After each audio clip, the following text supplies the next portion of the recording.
James John Walker, known as Gentleman Jim, was a mayor of New York.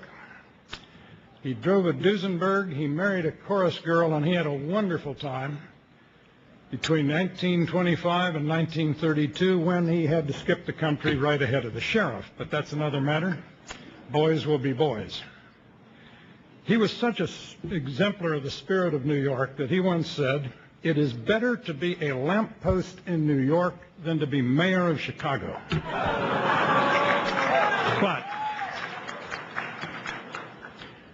But by the mid-1960s in this last century, it was better to be a lamppost in New York than to be mayor of New York.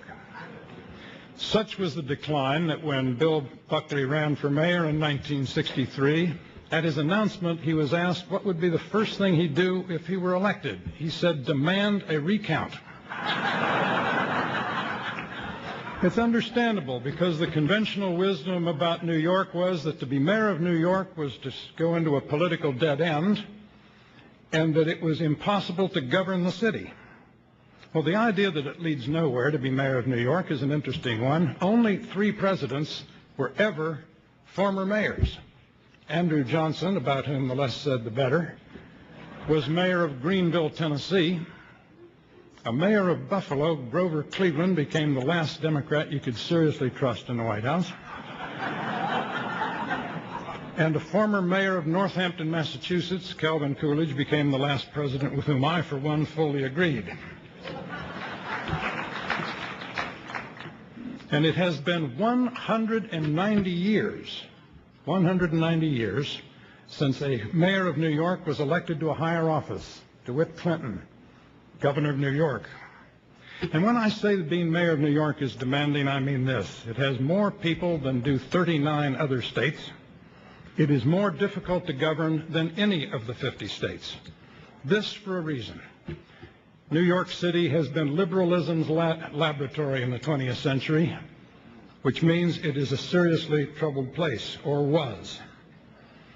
It produced a culture of complaint, which led to the politics of victimhood, which led to government by grievance groups, and the learned dependency of an overdeveloped welfare state. But then along came a man who said the following: millions of people from all over the world have come to New York City. They didn't come here to be taken care of and to be dependent on city government. They came here for the freedom to take care of themselves.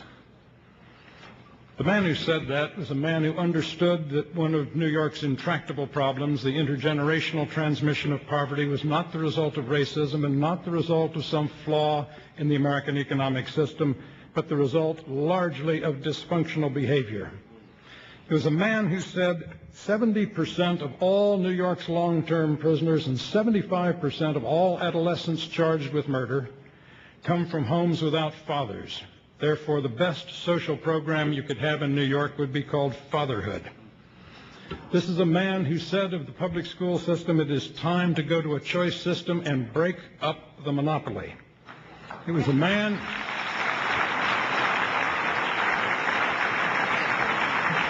It was a man who fought bilingual education because it does produce linguistic ghettos. It was a man who restored City University to what it hitherto had been. It had been the Harvard of the working classes. It had been the key to upward mobility. And then in the 70s, it went to a program of open admissions and no longer became an avenue of upward mobility. The next speaker ended open admissions because he believes, as the poet Robert Frost believes, that he does not want to live in a homogenized society. He wants the cream to rise.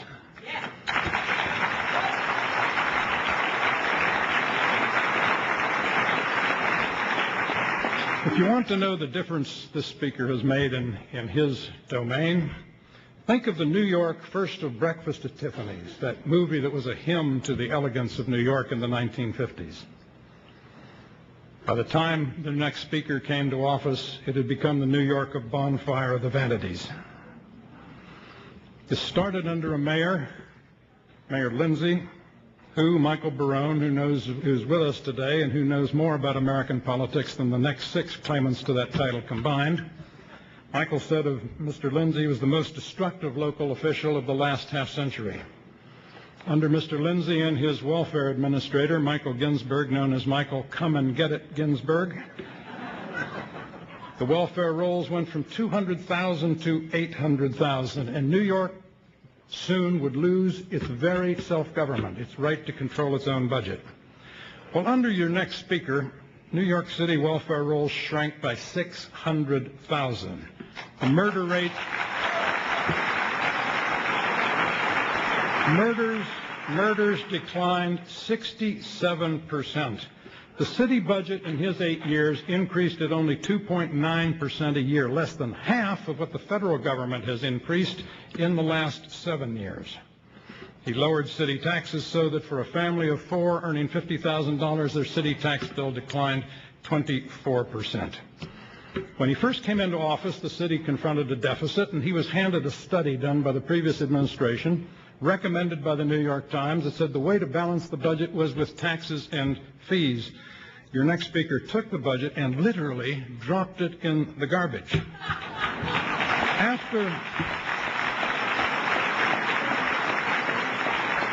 After 9/11, some deep thinkers asked him, would this be a good time to save the city by increasing taxes? And he said, and I quote, that was a dumb, stupid, idiotic, and moronic idea.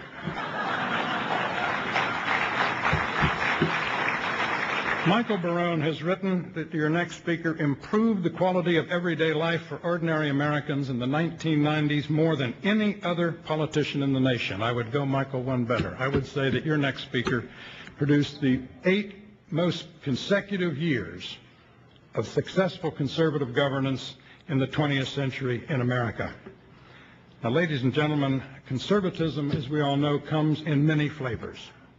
And there are many fine conservatives competing for the attention and the affection of all the people in this room. Your next speaker's conservatism is the flavor of Margaret Thatcher's, of whom it was said she could not pass a government institution without swatting it with her handbag. Your next speaker grew up in Brooklyn when the Dodgers were still there and nevertheless rooted for the Yankees.